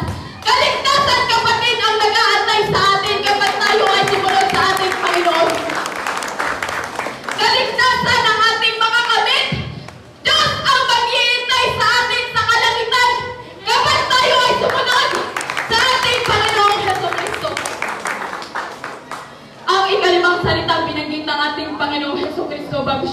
malagutan ng hininga. Nauuhaw ako ay nagpapakita sa atin, kapatid, kung gaano tayo iniibig ng ating Panginoong Hesukristo. Pinapakita sa atin kung gaano tayo inibig ng ating Ama, na ating Ama na nasa langit, na ibinigay niya ang kaisa-isa niyang anak para sa ating kaligtasan, para tayo ay maligtas sa ating mga kasalanan. Ipakita natin, mga kapatid, patunayan natin sa gawa sa ating Panginoon na hindi natin sinayang hindi natin sinayang ang pagkakataon na ibinigay sa atin ng ating Panginoon, na hindi natin sinayang ang kanyang buhay sa wala. Ipakita natin, ibalik natin sa ating Panginoon, dahil kung tayo ay magtitiwala sa ating Panginoon, ang lahat ng ating ninanais sa ating mga buhay ay ating makakamtan.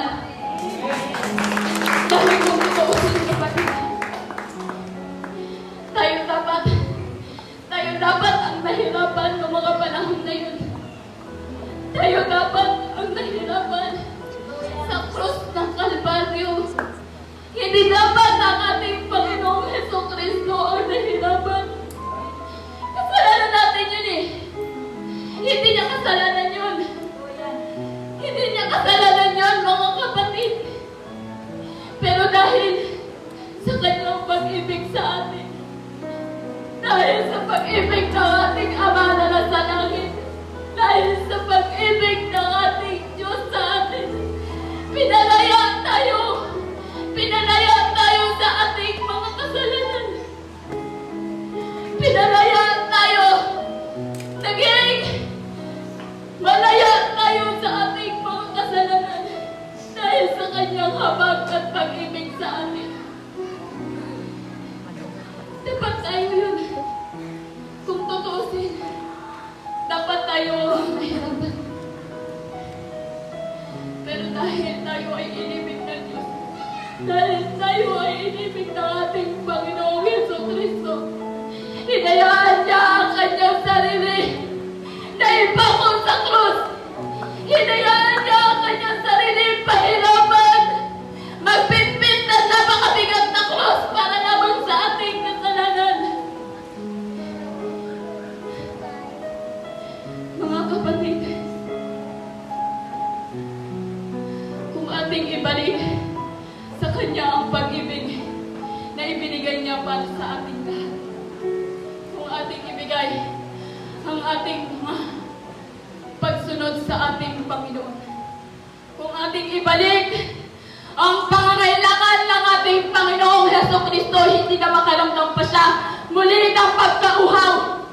Hindi na makaramdam muli ang ating Panginoon na naramdaman niya noon na siya ay pinapako sa krus ng Kalbaryo. Hindi niya na maramdaman ang pagkauhaw muli. Bakit? Ibigay na natin ang pangangailangan sa hinahanap ng ating Panginoon. Na kung sa tubig tayo nag-focus, kung ibigay natin ang pangangailangan na kailangan na ating Panginoon mula sa atin, hindi na siya mauhaw pang muli. Hindi na ito ang panahon para maging kampante pa. Hindi na ito ang panahon para tayo ay mag-backslide pa, mga kapatid. Ito na ang panahon. Ito na mismo ang panahon na tayo ay babalik at mag-iilip muli sa ating Panginoon. Ang ikalimang salitang binanggit ng ating Panginoong Hesukristo bago siya malagutan ng hininga. Nauuhaw ako. Ating siya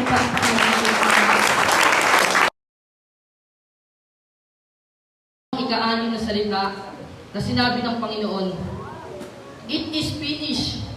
Atin pong matatagpuan sa John 19 verse 30. Bago po ako magsimula, ako po'y mananalangin, mga kapatid. Maraming salamat, Panginoon, na patuloy niyo po na ginagamit ang aking buhay, Panginoon. Maraming salamat din po, Panginoon, sapagkat na Ikaw ang Diyos na kabanal-banalan, Panginoon, sa aming mga harapan. Ikaw ang siyang pumanguna sa lahat ng mga bagay, Panginoon. Ngunit Ikaw ang siyang makita ng lahat ng tao dito, Panginoon, hindi ang aking katangian, Panginoon. na maihayag ko ang iyong salita, Panginoon. Maraming salamat dahil sa aking buhay ay patuloy niyo pong ginagamit. Kaya muli, aking pong itinataas ang mataas na papurit pagsamba sa matamis na pangalan ni Jesus. Amen. Ito po yung ika-anim na salita na sinabi ng Panginoon. Ating pong matatagpuan sa John 19 verse 30. Pagkatanggap ni Jesus ng alak, sinabi niya, naganap na! Inuyuko niya ang kanyang ulo at nalabot ang kanyang hininga. Mga kapatid, ating titignan, bakit po ba sinabi ng Panginoon, naganap na! Kaya, bago tayo magpatuloy, atin munang aralin ang salitang finish. Finish means entirely done. Ibig sabihin, natapos mo ang isang layunin o isang karera. Isang karera, kapatid. Hindi ka makakapunta sa finish line kung hindi ka magsisimula sa umpisa. Hindi ka rin, isang karera, kapatid, hindi ka rin makakapunta sa finish line kung hindi ka mag-i-step forward or uusad. In short, we need to do in action. Kailangan ng pagkilos, mga kapatid. Kailangan ng pagkilos, mga kapatid. Tignan nyo, kapatid, Jesus said, it is finished. Dahil ang ating Panginoon ay merong inumpisahan at merong ginawa. At ang paggawa nito ay humantong sa isang katagumpayan na natapos ng ating Panginoong Hesukristo.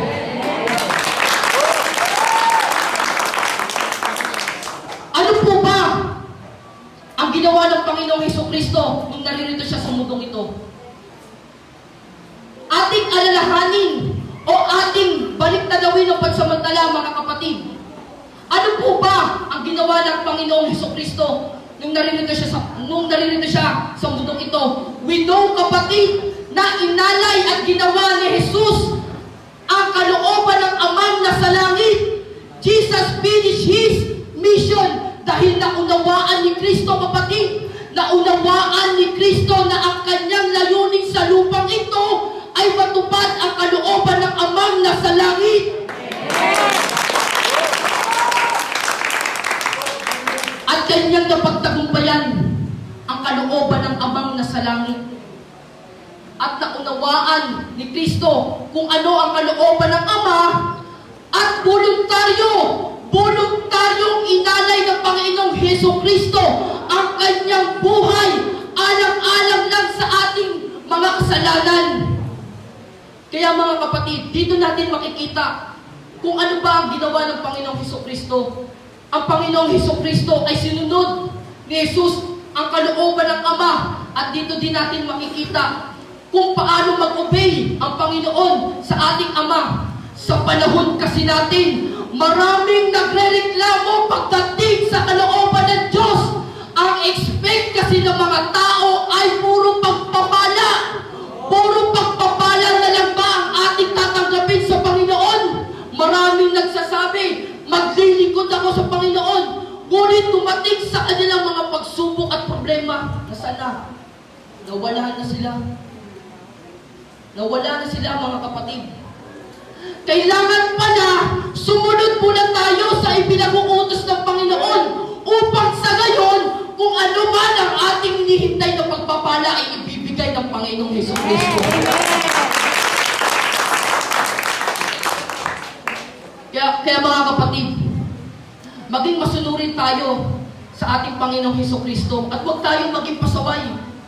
Dahil baka itong pasaway na ito pa ang nakakatulong kay Satanas upang sirain ang tunay na iglesia ng Panginoon. Baka hindi na ang gumagamit sa iyo si God sa iyong buhay, baka si Satanas na. Dahil kakapasaway mo, baka ikaw pa ang maging hadlang upang hindi magpatuloy ang salita ng Panginoon. Kaya mga kapatid, encourage ko, ano man ang iutos sa atin ng Panginoon, kailangan nating sundin. Huwag tayong magpatumpik-tumpik. Kasi sa panahon natin, marami nang nanganganib. Painit na ng painit ang mundong ito. Patagal ng mundong ito ay mawawasak na, mga kapatid. Kaya kapatid, isa lamang ang masasabi ko sa lahat na nandito, kailangan natin magpatuloy sa paglilingkod. Ano man ang dumaan sa ating mga buhay, problema, pagsubok, suliranin, kailangan natin magpatuloy at lumaban sa lahat ng ating mga pinagkakailangan. At lumaban tayo kung ano man ang ipinag-uutos ng ating Panginoon. Kaya mga kapatid, tayo po ba na naatasan sa Panginoon, sa misteryo ni God? Gagampanan po ba natin sa loob ng simbahan?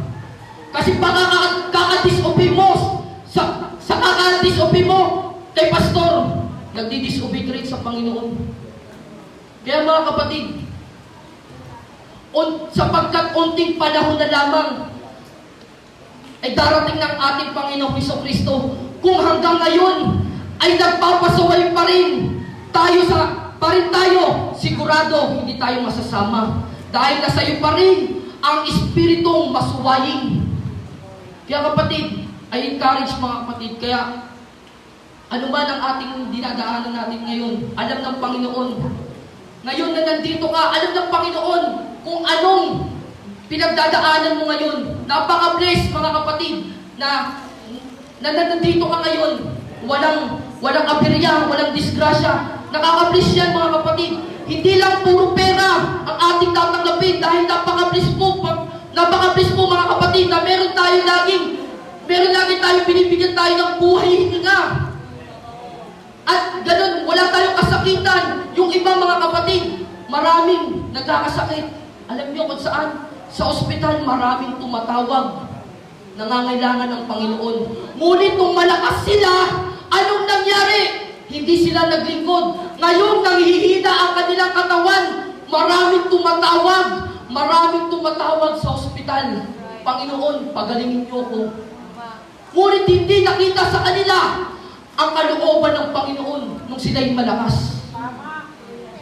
Kaya kapatid, ngayon, isipin natin hanggang nandito tayo, maayos tayo. Yung iba, may kapansanan. Yung iba tayo, meron tayong mga damit. Yung iba, walang mga damit. Nakikita natin mga nakahubad. Nahahabag ba tayo sa kanila? Nahahabag ba tayo sa tuwing nakikita natin sila?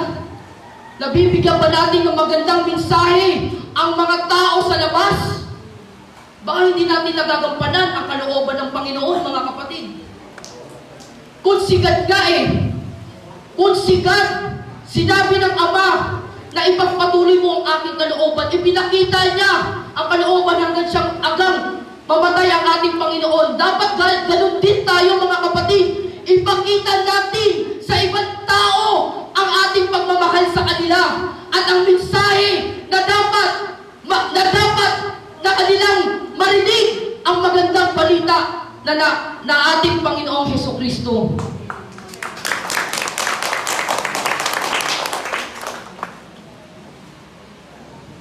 Kaya mga kapatid, ating basahin sa Pilipos 2:6-8.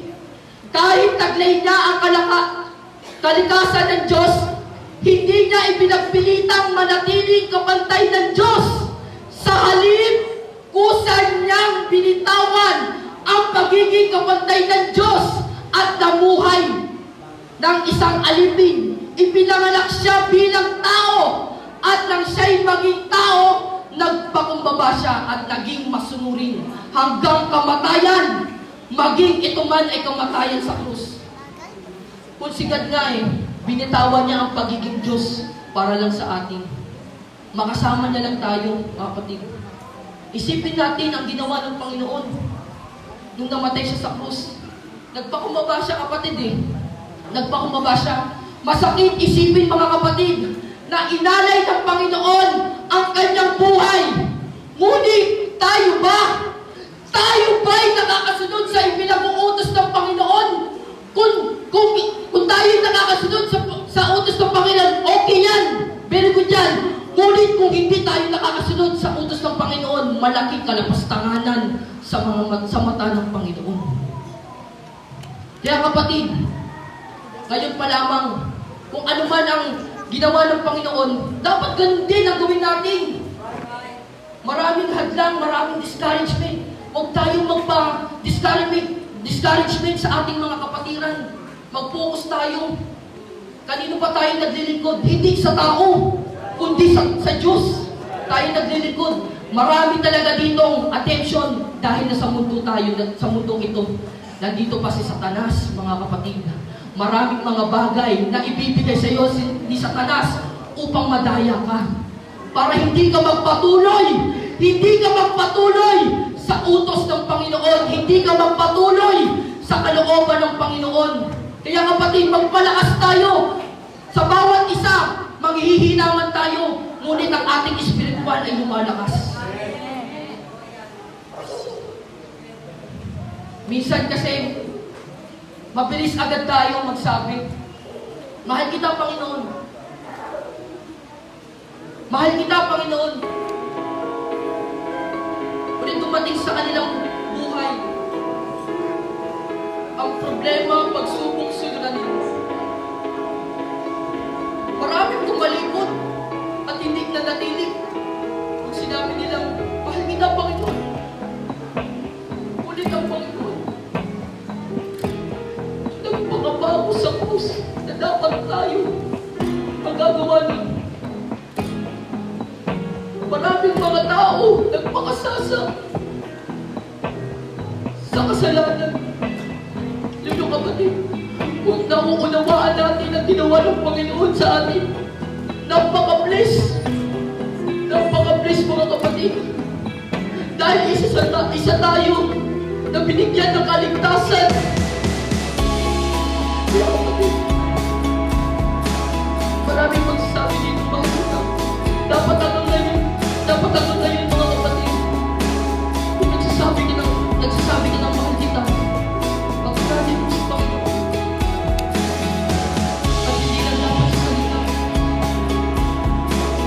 Maraming dumaan ang problema pagsubok, suliranin sa kanilang mga buhay. Asan ang kanilang love sa Panginoon? Asan ang kanilang love sa Panginoon mga kapatid? Hindi lang dumaan sa kanilang problema at pagsubok. Yung iba na wala na. Yung iba nandito pa. Hindi talaga madali maglingkod sa Panginoon. Pero may pangako ang Diyos. Ang lahat ng ginagawa natin sa mundong ito ay merong kapalit mga kapatid. Amen. Ay yung ating hinihintay sa kalangit. Amen. Tayo ang inatasan mga kapatid eh. Tayo ang inatasan. Na Ebanghelyo ang salita ng Panginoon. Pamamagi natin. Tayo ang inatasan. Nagkupit tayo sa Panginoon. Dapat lumpan na natin. Lumpan na natin kung ano man ang isang kupis ng Panginoon. Kaya kapatid, sa kanyang kamatayan, pwede niyo sabihin eh, pwede siya magreklamo kapatid eh. Sa krus na Kalbaryo, pwede siya magreklamo. Pwede siya magreklamo, aray! Ayoko na! Bakit ako yung ipinapapako niyo? Pwede siya magreklamo, Diyos eh. Diyos siya kapatid. Na dapat tayo ang nandun sa krus ng Kalbaryo. Ngunit si isa sa kanyang mga labi, walang tayo narinig sa kanya. Grabe ang labak ng pag-ibig ng Panginoon para lang sa atin. Kaya hanggang ngayon, kapatid, napaka-bless niya kapatid dahil nandito pa tayo sa mundong ito at nagpapatuloy tayo sa kalooban ng Panginoon.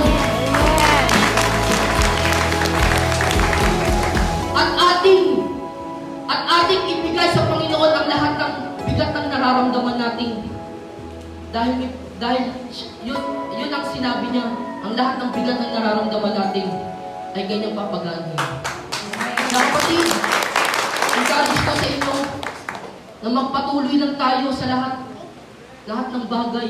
Huwag tayo ma-discouragement kung ano man yung mga pangit na nakikita natin sa loob man o sa labas. Laban lang. Dahil ito ang sabi, heaven is our final home. Kaya ito po yung ika-anim na salita ng sinabi ng Panginoon.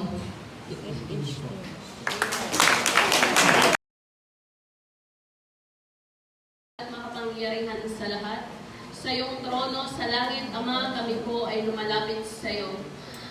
Panginoon, narito po ako sa harapan. Gamitin mo ang aking buhay. Ito ang iyong huling salita bago ka malagutan ng hininga sa krus sa Kalbaryo. Langisan mo po ang aking mga labi, na lahat ng mga salitang mamutawi sa bibig ko ay tumimo sa mga puso ng bawat nakikinig at amin ko itong isabuhay. Ito po ang aking samot na langit sa pangalan ng Jesus. Amen. Muli, isang pinagpalang hapon sa ating lahat, mga kapatid. Amen. Ayan, wala naman po bang tulog? Grabe po ba? Grabe yung pang-anim, no? Yung anim na nagsalita, ang gagaling ba? Naiyak ba tayo? May nakita ko kaninang umiiyak. Grabe po kasi ang salita ng ating Diyos. Amen. Grabe po ang pressure sa part ko kasi ako ang pangpito. Ang gagaling nila, dapat galingan ko din ba? Pero po, ang Diyos ang dapat mapurihan, hindi ang sarili ko. Amen? Amen. Palakpakan natin ang purihin ng Diyos.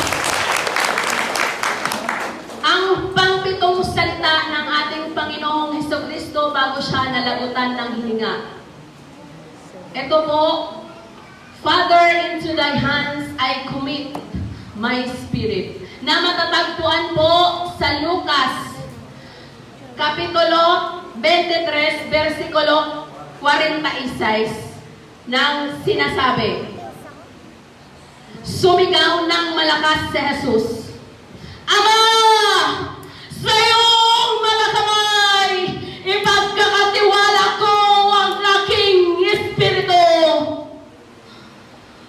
Grabe po ang sinabi ng ating Panginoong Hesukristo.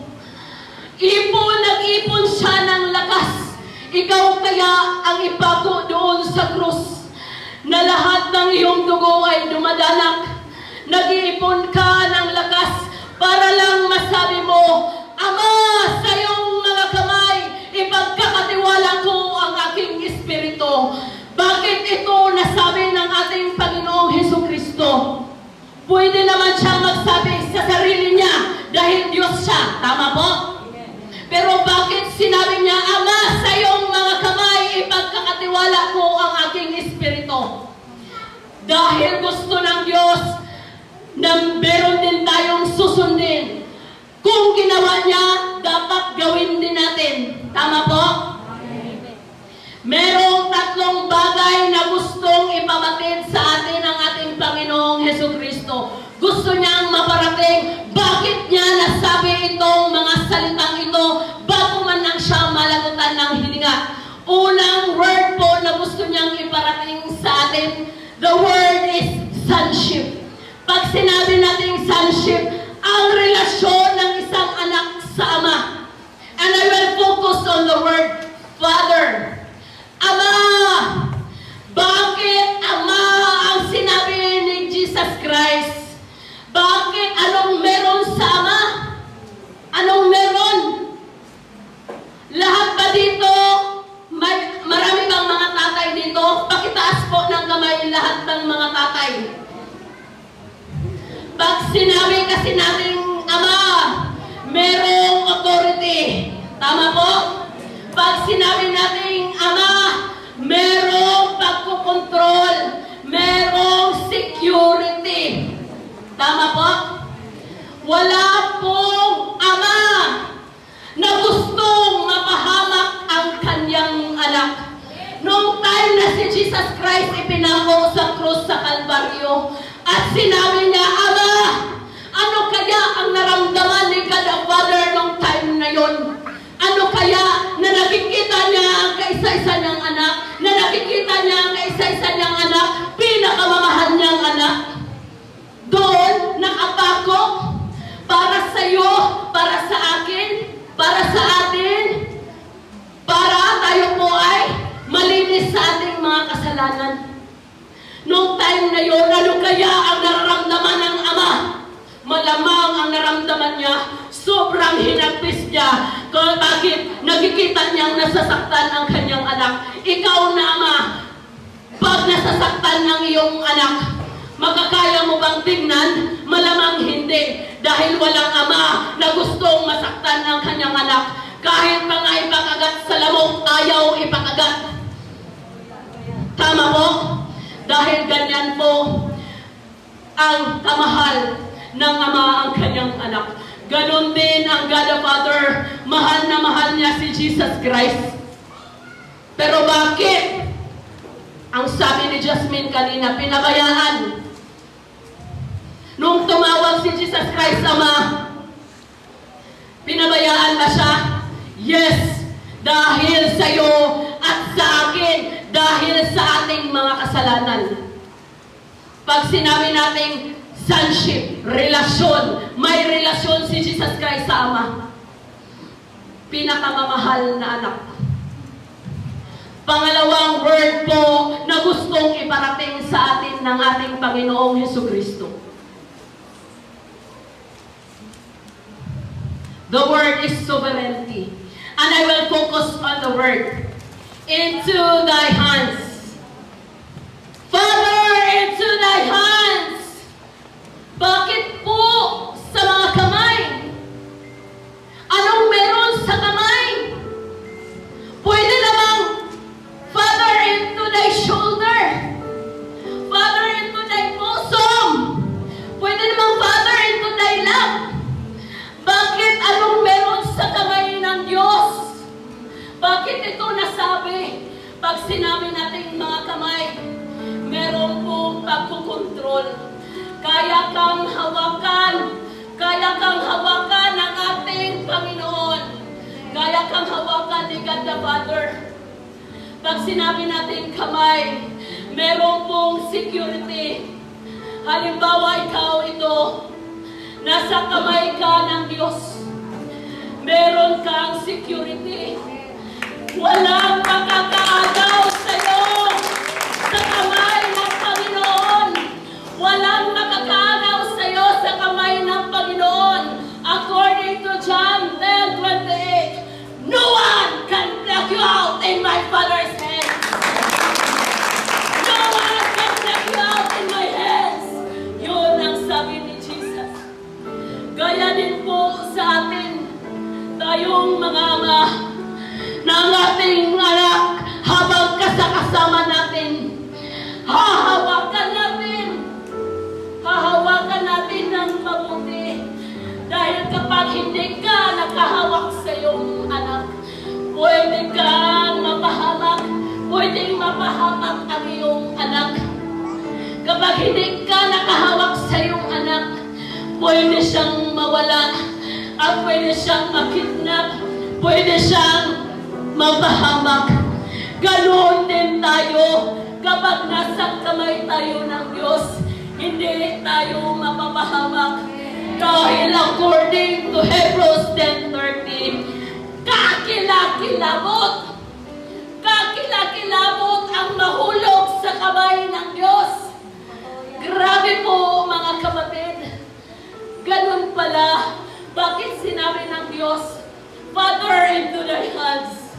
Dahil kaya tayong hawakan. Dahil sa kamay ng Diyos, meron tayong security. Dahil sa kamay ng Diyos, meron tayong kaligtasan. Palakpakan at purihin natin ang Diyos. Ngayon pa lang kapatid, dapat siguraduhin mo na nasa kamay ka ng Diyos. Dahil kung wala ka pa sa kamay ng Diyos, kakilakilabot ang mahulog. Kakilakilabot kung wala ka sa kamay ng Diyos. Grabe po. Pangatlo po. Pangatlong word na gustong iparating sa inyo, sa atin ni Jesus Christ. The word is total surrender. And I will focus on the word, I commit my spirit. Father, into thy hands, I commit my spirit. Bakit ito ang ginawa ng ating Panginoong Hesukristo? Dahil alam niya na maagnas man ang katawan natin, maagnas man ang kanyang katawan, physical na katawan, dahil siya ay mamamatay. Pero ang kanyang espiritu, merong kaligtasan sa ating Panginoon, kay God the Father. Amen? Amen. Kahit maagnas man ang ating katawan, pero ang ating espiritu ay merong buhay na walang hanggan sa ating Panginoon. Total surrender. The word is commitment. Mga kapatid, pag sinabi natin commitment, it's a big word. Dahil ang commitment ay kusang ibinibigay. Hindi ito hinihingi. Mga kapatid, sa parte ng buhay mo ngayon, ano na ba ang nasabi mo? Ano na ba ang nakomit mo sa ating Panginoon? Nasabi mo na ba? Lord, I commit to you my marriage sa lahat ng mga may asawa dito. Lord, I commit to you my singleness. Lord, I commit to you my celibacy. Lord, I commit to you my sexual desire. Lord, I commit to you my career. Lord, I commit to you my dreams. Lord, I commit to you my studies. Lord, I commit to you my financial pursuit. Lord, I commit to you my everything. Nasabi mo na ba yan sa ating Panginoon? Dahil kung hindi pa, mga kapatid, now is the time na i-commit natin ang ating buhay sa ating Panginoon. Dahil kung hindi mo pa na i-commit sa ating Panginoon ang iyong buhay, huwag mo nang antayin na darating sa iyo ang kamatayan bago mo masabi, Lord, I commit to you. Nasa huli ang pagsisisi, walang sa una. Kaya this is the time that we should commit our life to God. Na habang tayo pa ay nakakita, malakas pa ang ating paningin. Malakas pa ang ating mga tuhod.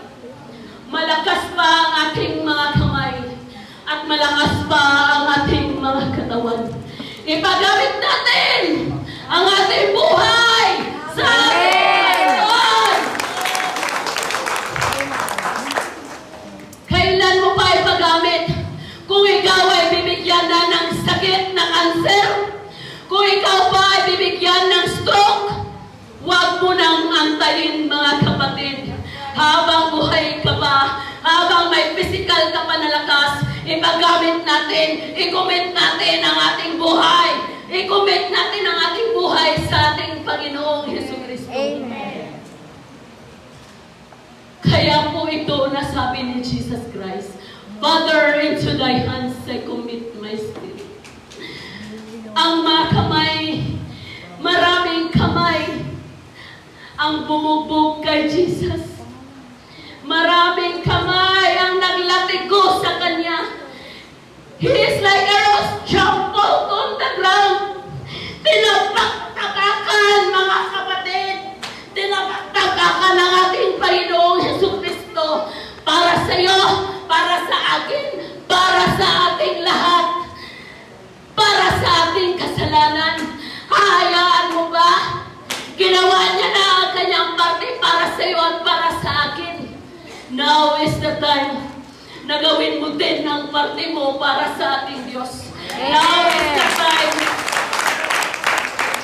na i-commit natin ang ating buong buhay sa ating Diyos. Amen. Yan lang ang hinihingi sa atin ng ating Diyos, mga kapatid. That we should commit our life to God. Wala siyang ibang hinihingi sa atin. Kayamanan, marami siya din. Ang kanyang hinihingi lang sa atin, ang ating buong pusong pagtitiwala. Na ipagamit natin ang ating buhay sa Kanya. Ginawa niya na ang kanyang parte. Tinabag-tabakan na siya. This is the time that we should do our part. Na habang buhay pa tayo, hindi pa tayo binigyan ng malalang sakit, na meron pa tayong lakas para sumunod sa kanyang kalooban.